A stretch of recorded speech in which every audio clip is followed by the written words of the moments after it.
గత ప్రభుత్వం మిమ్మల్ని అందరినీ భయపెట్టింది, అది నేను అర్థం చేసుకోగలను. కానీ మేము మీకు భుజం కాసే వ్యక్తులు మేము. ఇది ఒక వ్యవస్థని తిరిగి బలోపేతం చేయాలంటే చాలా చాలా కష్టసాధ్యమైంది. నాకు నిజంగా చెప్పాలంటే ఒకసారి నాకు ఇది నేను చాలా ఆనందంగా ఎంచుకున్న శాఖ. నేను ప్రభుత్వ ఉద్యోగ కొడుకుని, ఆ జీతాల మీద మేము పెరిగిన వాడిని.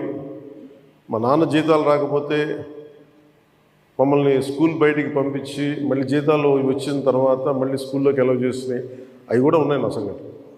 అలాంటి సంఘటనలు ఉన్నాయి. అందుకని నీ కష్టాన్ని అర్థం చేసుకోగలను. అంటే 1వ తారీఖు జీతం రాకపోతే ఏమవుద్దు నాకు అనుభవం ఉంది. నాకు అలాగే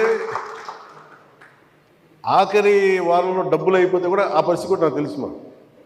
పొరపాటున మేము ఏదో ఇవి జరిగిపోయినాయి కానీ